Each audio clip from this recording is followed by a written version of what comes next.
Hello बच्चों। प्रगति online school के इस प्लेटफॉर्म पर आप सबका स्वागत है। हमने मैथ का जो बूस्टर बैच शुरू किया था उसकी आज हमारी पहली क्लास होगी। उसकी पीछे दो क्लास हो चुकी हैं। एक तो जो बूस्टर बैच का परिचय है वो, और एक जो न्यू एनसीईआरटी बुक का जो सिलेबस है वो आप लिंक डिस्क्रिप्शन में है, आप जाकर देख लेना। आज हमारी जो पहली क्लास है बूस्टर बैच की, उसमें हम पॉलिनोमियल्स यानी बहुपद के बारे में पढ़ेंगे। देखो, पोलिनोमियल्स पढ़ने से पहले हम दो तीन चीज हैं वो पढ़ते हैं। एक तो होती है चर राशि और एक होती है अचर राशि और एक होता है बीजीय व्यंजक। इन तीन के बारे में जानते हैं। बीजीय व्यंजक, देखो चर राशि कौन सी होती है? जो A B C X Y और जेड, ये ए बी सी डी वाली जितनी भी जो राशि हैं, ए बी सी डी और एक्स वाई जेड, यानी ए से लेकर जेड तक की जितनी भी राशियां हैं वो सब चर राशि कहलाती हैं। एचआर कौन सी होती हैं? गिनती वाली राशि, इन्फिनिट, ये सब क्या होती हैं? एचआर राशि होती हैं। तो राशियां दो प्रकार की होती है, एक तो होती है चर राशि और एक होती है एचआर राशि। चर राशि कौन सी होती है? एबीसीडी वाली यानी अल्फाबेट वाली। और एचआर राशि कौन सी होती है? गिनती वाली यानी काउंटिंग नंबर, 1 2 3 4 इन्फिनिटी। एक होता है बीजीय व्यंजक। एक चर राशि है कोई भी और एक एचआर राशि है। दो राशियां हैं, चर और एक एचआर। इन दोनों को जोड़ दो, घटा दो, गुणा कर दो या फिर भाग कर दो, तो जो पद बनेगा ना वो बीजीय व्यंजक कहलाएगा। चार चीज कर सकते हैं, कोई भी चर राशि हो और कोई अचर राशि हो, इन दोनों को जोड़ दो, घटा दो, गुणा कर दो या फिर भाग कर दो, तो जो पद बनेगा वो बीजीय व्यंजक कहलाएगा। जैसे देखो, एक्स एक चर राशि है, हमने पढ़ा है एबीसीडी वाली चर राशि होती है। एक्स एक चर राशि है, एचर राशि ले लो कोई भी, तो एक्स प्लस 2, तो ये जो बनेगा ना पद वो एक क्या कहलाएगा? बीजीय व्यंजक कहलाएगा। ये बीजीय व्यंजक है। जैसे x -2 कर दो तो ये भी क्या कहलाएगा? बीजीय व्यंजक। x गुणा कर दो 2x, ये भी बीजीय व्यंजक होगा। भाग कर दो x/2, तो ये भी क्या कहलाएगा? बीजीय व्यंजक। ये सब बीजीय व्यंजक है। देखो तीन चीज है, बहुपद पढ़ने से पहले इन तीन चीजों का हमें अच्छी तरह से पता होना चाहिए। एक तो होती है चर राशि, चर राशि होती है अल्फाबेट वाली, एबीसीडी वाली, ए से लेकर जेड तक।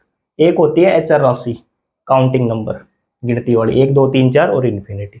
एक होते हैं बीजीय व्यंजक, तो कोई भी चर राशि लो एक, और एक अचर राशि लो, उन दोनों को जोड़ो या फिर घटाओ या गुणा करो उन दोनों को या फिर भाग करो, तो जो पद बनेगा ना वो एक क्या कहलाएगा? बीजीय व्यंजक कहलाएगा।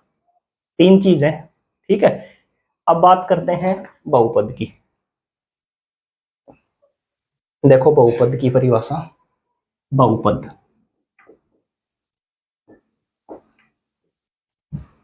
बहुपद की परिभाषा है ऐसे बीजीय व्यंजक, ऐसे बीजीय व्यंजक जिसमें चरों के घातांक एक धनात्मक पूर्णांक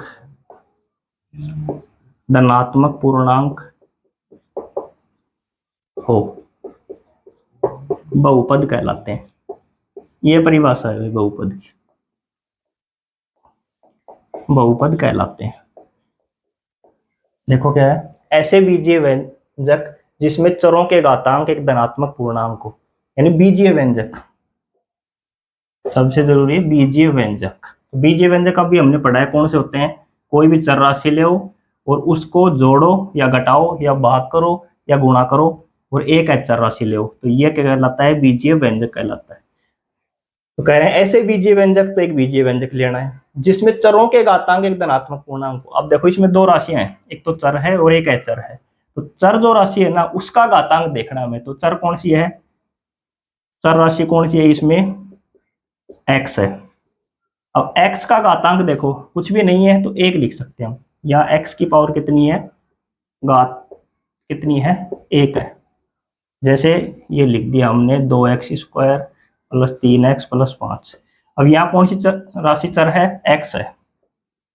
चर राशि कौन सी है? x है। इसकी घात कितनी है? 2 है। और ये कैसी घात है? प्लस है। कैसे होनी चाहिए घात? धनात्मक होनी चाहिए। यानी कोई भी बीजीय व्यंजक होगा उसकी घात यदि धनात्मक होगी तो वो क्या कहलाएगा? बहुपद कहलाएगा। सिर्फ धनात्मक होनी चाहिए, ऋणात्मक होगी तो वो बहुपद नहीं होगा। ठीक है, देखो ऐसे बीजीय व्यंजक जिसमें चरों के घातांक एक धनात्मक पूर्णांक हो, यानी जो चर राशि है बीजीय व्यंजक की वो धनात्मक होनी चाहिए। यहाँ देखो चर राशि x है तो x की पावर कुछ भी नहीं तो हम 1 लिख सकते हैं, x की पावर 1 है, लेकिन ये प्लस की है तो चर राशि x है, घात कितनी है? 1, और वो कैसी है? प्लस की है, तो ये क्या कहलाएगा? बहुपद कहलाएगा। ये देखो इसमें चर राशि कौन सी? x है, उसकी पावर क्या है? प्लस, तो ये क्या कहलाएगा? बहुपद कहलाएगा।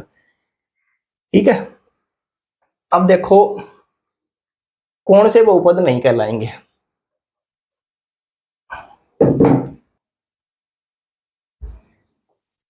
बहुपद नहीं होगा उसके लिए हमारे पास 3 कंडीशन है। पहली है चर की घात रूट, चर की घात वर्गमूल में हो या रूट में हो, चर की घात वर्गमूल या रूट में हो, जैसे रूट x प्लस 2, ये एक बहुपद नहीं है।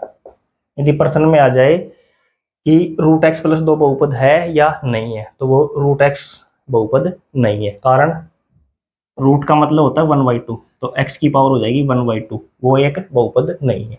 पहली कंडीशन तो रूट हो चर का, चर राशि का। दूसरी है चर की घात ऋणात्मक हो,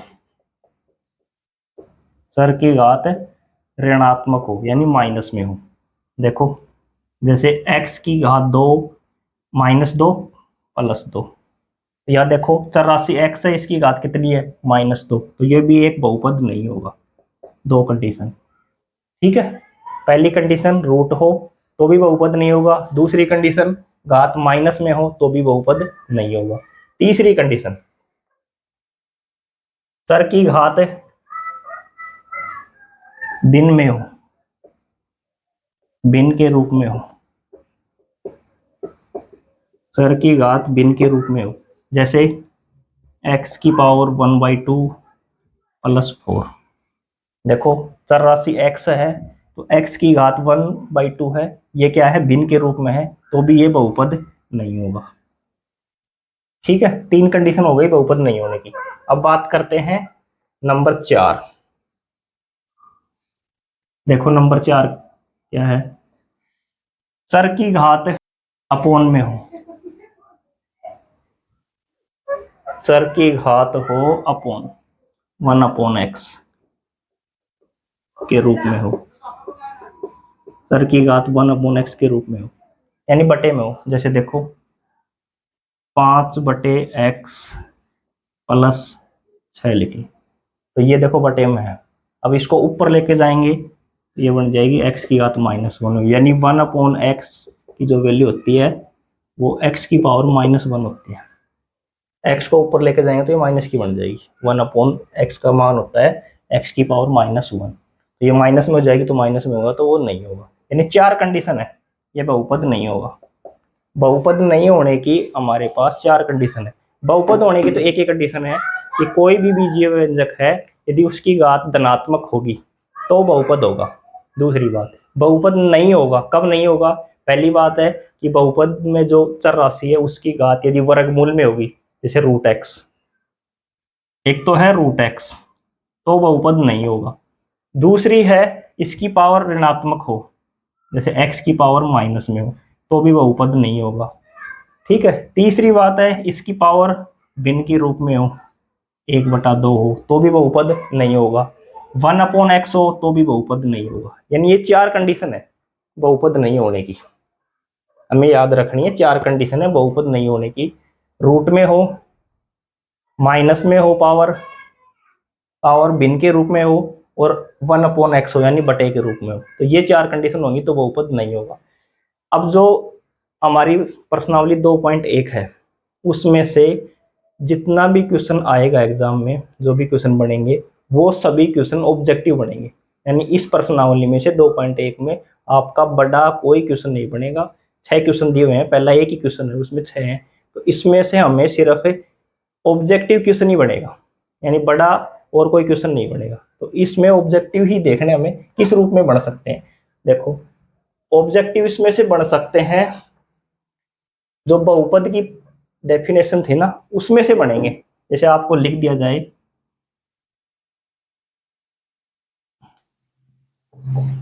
निम्नलिखित में से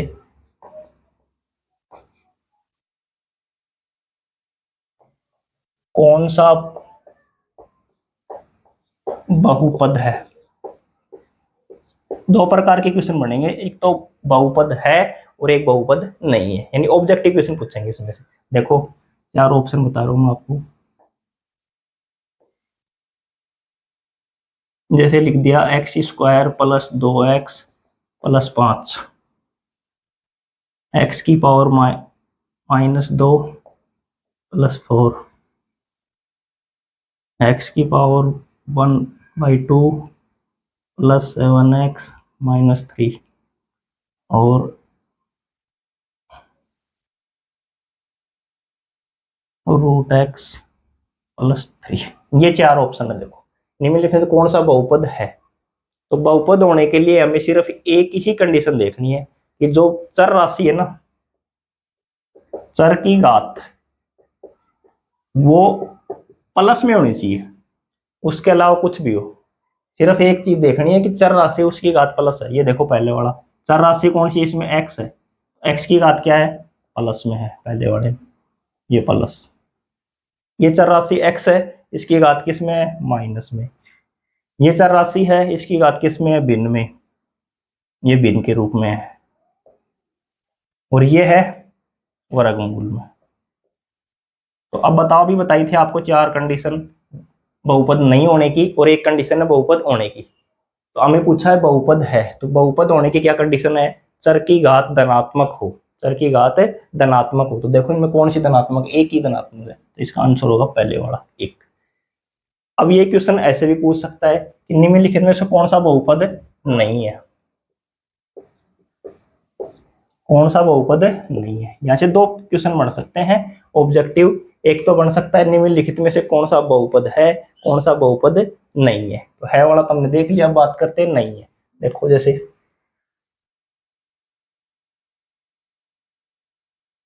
4 ऑप्शन है आपके पास, 2x प्लस 3, √x प्लस 5, और ये लिख दिया जैसे √2x प्लस 3 और x² प्लस 4, ये दे दिया। जैसे देखो बहुपद नहीं है, तो नहीं होने की कितनी कंडीशन है, 4 कंडीशन है। चर राशि है ना, चर राशि वो देखनी है। चर की घात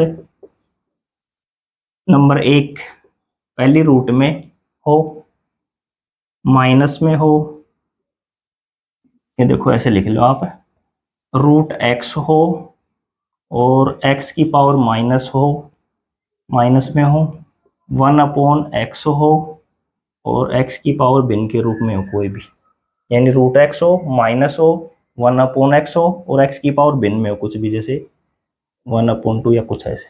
ठीक है, ये 4 कंडीशन है। वर्ग रूट में हो, माइनस में हो, भिन्न के रूप में हो, अपोन में हो। अब देखो नहीं पूछा है, तो ये देखो चर राशि x है, तो इसकी पावर कितनी है, 1 है, तो ये तो क्या है, प्लस में, तो ये तो बहुपद है। ये देखो रूट, तो ये बहुपद नहीं है।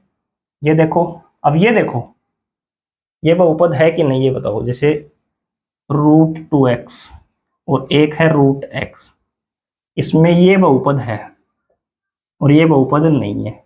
हमें देखनी चर की घात, तो चर तो यहाँ x है, तो x की घात तो 1 है ना। ये तो एचर राशि की घात, एचर राशि की घात है, रूट चर की नहीं है, ये कंफ्यूज ही है। देखो √x और ये वाला जो है ना 2 √2x, ये दोनों में आपको एग्जामिनर कंफ्यूज करेगा। ये तो बहुपद नहीं है और ये बहुपद है, ये ध्यान रखना। तो यहाँ देखो ये तो बहुपद नहीं है और ये चर राशि की घात 1 है, तो ये बहुपद है। और ये देखो ये पॉजिटिव है, ये वाला भी पॉजिटिव है तो ये भी बहुपद है, और ये वाला पॉजिटिव है तो ये भी बहुपद है। सिर्फ एक यही है जो बहुपद नहीं है, तो इसका आंसर होगा बी।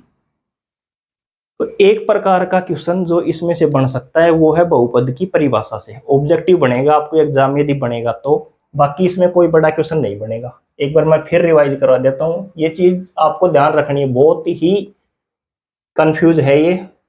सिर्फ आपको कुछ याद नहीं रखना, आपको याद रखना है कि कोई भी बीजीय व्यंजक है यदि उसकी चर राशि की घात यदि धनात्मक है तो बहुपद होगा। दूसरी बात, बहुपद नहीं होगा उसके लिए 4 कंडीशन है। बीजीय व्यंजक है, उसकी जो घात है चर राशि की वो नेगेटिव हो यानी माइनस में हो, वर्गमूल में हो, भिन्न के रूप में हो, या अपोन में हो, 1/x हो, 1/y हो, 1/z हो, कुछ भी हो, वो बहुपद नहीं होगा। एक क्वेश्चन तो यहाँ से क्लियर हो गया, आपका ऑब्जेक्टिव बनेगा वो। अब बात करते हैं बहुपद की घात नंबर 2, बहुपद की घात, जिसे इंग्लिश में बोलते हैं डिग्री। अब देखो ये क्या होती है। कोई भी बहुपद है उसमें जो चर राशि होती है ना, उसकी जो सबसे बड़ी घात होती है वो बहुपद की घात कहलाती है। देखो जैसे किसी बहुपद में, इसकी परिभाषा है किसी बहुपद में चर राशि की सबसे बड़ी घात, सबसे बड़ी घात बहुपद की घात कहलाती है। जैसे देखो 2x² है प्लस 3x है प्लस 5 है। इसमें पहले तो ये देखो कि चर राशि कौन सी है।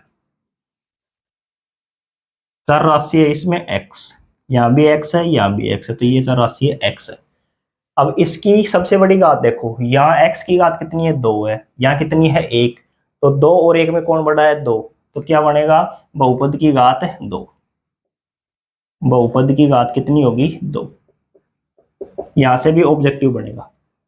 हरियाणा बोर्ड में 2016 में पूछा था एक बार ऐसा क्वेश्चन, इन बहुपद दे दिया, बहुपद की घात है ऑप्शन में दिए जैसे 0 1 2 3 4, तो ऐसा यहाँ से ऑब्जेक्टिव बनेगा। अभी तक 2 चीजें पढ़ी है हमने, पहली पढ़ी है बहुपद की परिभाषा, उसमें से ऑब्जेक्टिव बनेगा बहुपद है या नहीं है। एक पढ़ा है बहुपद की घात, यहाँ से भी ऑब्जेक्टिव बनेगा, आपको बहुपद दे दिया जाएगा कोई भी और उसमें पूछा जाएगा कि बहुपद की घात बताओ, उसमें ऑप्शन होंगे 0 1 2 3 4, तो वो बन सकता है। 3 प्रकार के ऑब्जेक्टिव क्वेश्चन बन गए 2.1 में से। ठीक है, अब बात करते हैं नंबर 3 की।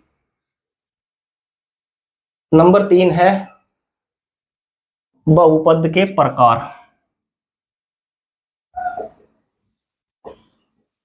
बहुपद के प्रकार, टाइप्स ऑफ पॉलिनोमियल्स। बहुपद के प्रकार 2 प्रकार के होते हैं, 2 प्रकार के हैं बहुपद। एक तो पदों की संख्या के आधार पर, पदों की संख्या के आधार पर, और एक होते हैं घातों की संख्या के आधार पर, घातों की संख्या के आधार पर। ये 2 प्रकार हैं। अब इनमें भी होते हैं 3 प्रकार। इसमें होता है एक पदी बहुपद, इसमें होता है नंबर 2 है द्विपदी बहुपद, और नंबर 3 है त्रिपदी बहुपद। अब देखो इनमें एक पदी बहुपद कौन से होते हैं, नाम से स्पष्ट है एक पद, तो जिसमें एक पद हो, जैसे x ये एक पद है, 2 ये भी एक पद है। जैसे मैं पद बताता हूं पहले आपको, जैसे ये कोई बीजीय व्यंजक है जैसे 2x प्लस 3। इसमें कितने पद है? देखो, एक ये है पूरा पद, एक ये है, इसमें दो पद है, ये भी एक पद है और ये भी एक पद है, तो दो पद है इसमें। अब इसमें देखो कितने पद है, एक ही पद है ना, तो ये एक पद ही है, यानी सिर्फ एक पद होगा। द्विपदी कौन से होंगे? जिसमें दो पद होंगे, जैसे 2x प्लस 3। देखो एक पद ये है और एक पद ये है। तीन पद कौन से होंगे? जिसमें तीन पद हो, जैसे 3x² प्लस 2x+4। ये देखो तीन पद, 1 2 3, कुछ भी लिख लो, ठीक है। तो ये सिर्फ हमें ध्यान रखने कि एक पदी कौन सा होता है? जिसमें एक पद हो, द्विपदी जिसमें दो पद हो, त्रिपदी जिसमें तीन पद हो। ये पद होते हैं एक और एक, दो, दो पद है इसमें, एक दो और तीन, ये तीन पद है इसमें, ठीक है। अब बात करते हैं घातों की संख्या के आधार पर। देखो घातों की संख्या के आधार पर कौन से होते हैं, पदों वाला समझ में आ गया, ठीक है। अब बात करते हैं घातों की संख्या। इसमें भी तीन प्रकार होते हैं, यही काम आएंगे हमारे। इसमें होता है रेखिक बहुपद, रेखिक बहुपद, लीनियर इक्वेशन। दूसरा होता है द्विघात बहुपद, और तीसरा होता है त्रिघात बहुपद, सॉरी त्रिघात बहुपद। अब देखो नाम से स्पष्ट है, द्विघात जिसमें दो घात हो, त्रिघात जिसमें तीन घात हो, रेखिक जिसमें एक घात हो। रेखिक लीनियर इक्वेशन कौन सा होता है? घात कितनी होनी चाहिए इसमें? एक। इसमें घात कितनी होंगी? दो। इसमें घात कितनी होंगी? तीन। देखो घातों की संख्या के आधार पर बहुपद कितने प्रकार के होते हैं? तीन प्रकार के। पहला होता है रेखिक बहुपद, उसमें कितनी घात होंगी? एक घात होगी। द्विघात में कितनी होंगी? दो घात होंगी। त्रिघात में कितनी होंगी? तीन घात होंगी। अब हमारा जो सिलेबस है बहुपद का, उसमें 10वीं क्लास में सिर्फ हमें ये दो ही पढ़ने हैं, एक तो रेखिक बहुपद और एक द्विघात। त्रिघात बहुपद नहीं पढ़ना है, दो ही पढ़ना है। देखो रेखिक बहुपद किस प्रकार के होते हैं? ये होते हैं ax+b, और a का मान 0 नहीं होना चाहिए। इस ये व्यापक रूप है रेखिक बहुपद का। द्विघात का होता है ax² bx+c, इस रूप का होता है द्विघात बहुपद। जैसे देखो 2x लिख दिया प्लस 3 लिख दिया, 2x+3, ये एक रेखिक बहुपद है। कारण चर राशि x है, तो x की घात कितनी है? एक, तो ये होगा घात होगी एक, तो क्या कहलाएगा? रेखिक बहुपद। द्विघात जैसे ये लिख दिया 3x² 5x+6, ये इसमें देखो x की घात कितनी है? दो, तो ये क्या कहलाएगा? दो घात। और त्रिघात कौन सा होगा? जिसमें x की घात कितनी होगी? चर राशि की घात 3 होंगी, तो वो क्या कहलाएगा? त्रिघात। ये हो गए बहुपद के प्रकार। हमें सिर्फ दो पढ़ने हैं, रेखिक बहुपद और द्विघात बहुपद। पद वाले वैसे याद रखने ना, एक पद जिसमें हो तो वो एक पदी, दो हो तो द्विपदी, तीन हो तो त्रिपदी, ये याद रखने, रेखिक और द्विघात बहुपद, ठीक है। अब बात करते हैं, ये हो गए बहुपद के प्रकार। अब अगली चीज नंबर 4 पे चलते हैं, बहुपद के शून्यक। नंबर 4 है बहुपद के शून्यक।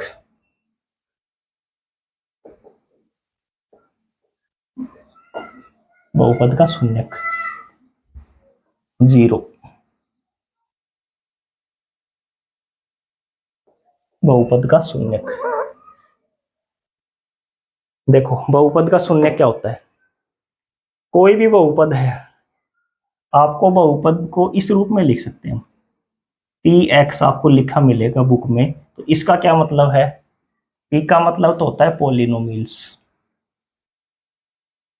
पोलिनोमियल यानी बहुपद है। x है, ये चर राशि है,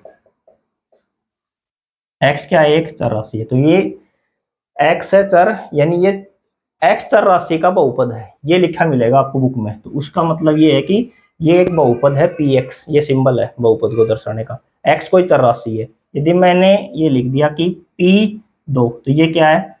या चर राशि कितनी है? x का मान 2 रखना है, तो वो क्या होगा? x बहुपद की घात, वो जो चर राशि होगी वो कितनी होगी? 2 होगी, यानी ये 2 रखने पर बहुपद का मान 0 आएगा, ठीक है। अब देखो बहुपद का शून्यक, कोई भी बहुपद है, जैसे x² प्लस 3x प्लस 5 है, ये बहुपद है। इसमें x का कोई भी मान रखो, x का मान रखने पर, यानी x का मान रखो, जैसे 1 2 3 4 5 कोई भी मान रखने पर x का, यदि इसका मान क्या है 0 आए, इसके इक्वल में यदि 0 आएगा तो ये एक बहुपद का क्या कहलाएगा, शून्य कहलाएगा। यानी जो x का मान आए, जैसे x 3 रखने से शून्य का आ गया, इसका मान 0 आ गया, तो वो 3 क्या कहलाएगा, बहुपद का शून्य कहलाएगा। ठीक है, इसमें कोई भी मान x का रखने से इसका मान यदि 0 आ जाएगा तो वो क्या कहलाएगा, बहुपद का शून्य कहलाएगा। जैसे 3 रखने से इसका मान 0 आ गया तो वो 3 क्या कहलाएगा, इस बहुपद का शून्य कहलाएगा। अब हमें परीक्षा में पूछ सकते हैं, जैसे बहुपद दे दिया जाए, ये दे दिया जैसे 2x² माइनस 3x प्लस 1 में, जैसे लिख दिया px, बहुपद px, बहुपद px 2x² में p2 का मान कितना होगा, इस टाइप से पूछ सकते हैं। p2 का मान कितना होगा, तो यानी p2 का मतलब क्या है कि x है ना, ये x, इसकी जगह 2 रखना, इसमें 2 रख दो, और जो मान आएगा ना वो बहुपद का मान होगा। या फिर बहुपद का शून्य पूछ सकते हैं, इसका शून्य कौन सा होगा। तो शून्य का मतलब है कोई भी मान जो रखने पर यदि बहुपद का मान 0 हो जाए तो वो जो मान 0 होने से आया ना वो बहुपद का शून्य होता है। ये बहुपद का शून्य हो गया। अगला है, अब कोई बहुपद है उसका ग्राफ दे दिया जाए, किसी बहुपद, कोई भी बहुपद है, नंबर है कौन सा 5, बहुपद का ग्राफ दे दिया जाए। जैसे ये बहुपद है, कोई भी बहुपद मान लो, बहुपद का ग्राफ देने पर, बहुपद का ग्राफ देने पर शून्यकों की संख्या, शून्यकों की संख्या, जैसे कोई बहुपद है, ये बहुपद है, ये ग्राफ दिया हुआ है, ये एक्स अक्ष होता है और ये एक्स डैश, ये वाई और ये वाई डैश, ये मूल बिंदु 0। अब जैसे ये दे दिया हमें, इस टाइप का ग्राफ दे दिया, या फिर जैसे इस टाइप का दे दिया, यानी किसी भी प्रकार का ग्राफ दिया जा सकता है।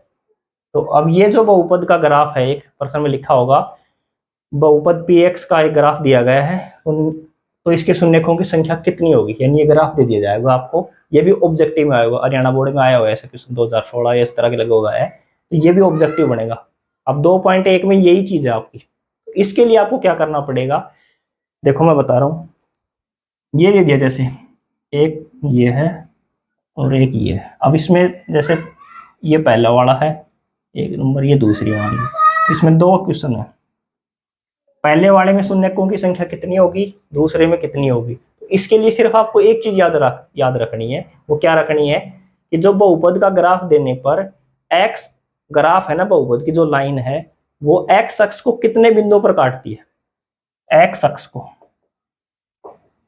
जितने बिंदुओं पर काटती है वो बहुपद के शून्य कहलाएंगे। देखो ये एक्स अक्ष है पहले वाले में, तो ये लाइन ये है, एक्स अक्ष को काट रही है, वाई को काट रही है, तो वाई को काट रही है, तो इसके शून्यक होंगे 0, यानी ये एक्स अक्ष को नहीं काट रही है, तो इसके शून्यकों की संख्या कितनी होगी, 0 होगी।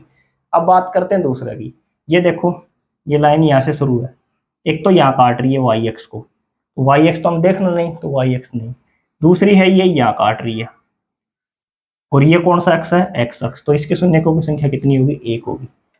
यानी ये जो लाइन है एक्स अक्ष को जितने बिंदुओं पर काटेगी उस बहुपद के उतने ही शून्यक होंगे। ये लाइन वाई एक्स को काट रही है, एक्स अक्ष को नहीं काट रही है, तो इसके शून्यकों की संख्या 0। ये लाइन वाई एक्स को भी काट रही है, एक्स अक्ष को भी काट रही है, लेकिन एक्स अक्ष कितने बिंदुओं पर काट रही है, एक बिंदु पे, तो इसके शून्य कितने होंगे, 1 होंगे। यही आपके 2.1, उसमें 6 क्वेश्चन दिए हुए हैं, पहले क्वेश्चन में 6, वो सभी यही है, ग्राफ दिए हुए हैं और उनमें आपको शून्यकों की संख्या बतानी, तो ये ऑब्जेक्टिव क्वेश्चन बनेगा।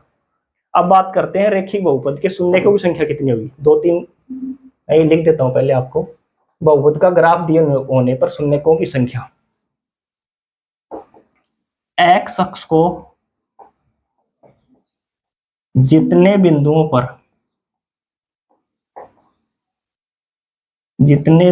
पर काटती है या स्पर्श करती है, या तो काटे या फिर स्पर्श करे, उतने ही शून्यक होते हैं।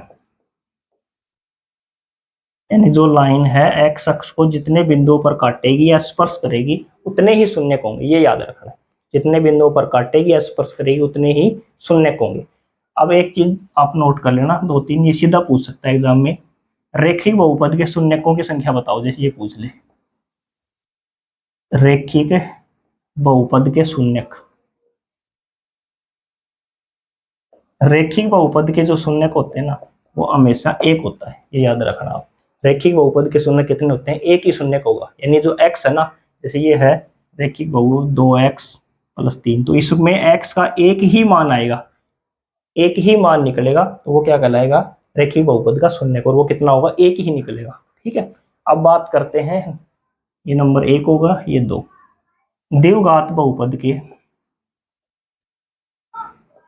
द्विघात बहुपद के अधिकतम 2 शून्यक हो सकते हैं। अब ऑब्जेक्टिव क्वेश्चन आ जाए कि द्विघात बहुपद के अधिकतम कितने शून्यक हो सकते हैं, तो उसका आंसर होगा 2। यानी ज्यादा से ज्यादा द्विघात बहुपद के 2 ही शून्यक हो सकते हैं। 0 भी हो सकता है, 1 भी हो सकता है, 2 भी, तो 2 से ज्यादा नहीं होंगी। हाईएस्ट कितना होगा, 2 होगा। 0 भी हो सकता है द्विघात बहुपद का, 1 भी हो सकता है, और हाईएस्ट कितना होगा, 2 होगा। अधिकतम पूछा है, अधिकतम कितने हो सकते हैं, 2। एक आता है त्रिघात, वो सिलेबस में नहीं है लेकिन मैं लिख देता हूँ, त्रिघात बहुपद के अधिकतम शून्यक, अधिकतम 3 शून्यक हो सकते हैं, 3 शून्यक हो सकते हैं। त्रिघात बहुपद होगा तो उसके अधिकतम कितने शून्यक होंगे, 3। रेखिक बहुपद के 1, द्विघात बहुपद के 2। हमें सिर्फ ये याद रखना है, त्रिघात होगा तो 3, लेकिन त्रिघात हमारे सिलेबस में है नहीं, हमें सिर्फ 2 याद रखने हैं। रेखिक बहुपद के अधिक शून्यकों की संख्या पूछे 1, द्विघात बहुपद के अधिकतम शून्यकों की संख्या पूछे 2। द्विघात के 0 और 1 हो सकते हैं, लेकिन अधिकतम 2 ही शून्यक होंगे। ये हमारा पूरा बेसिक क्लियर हो गया।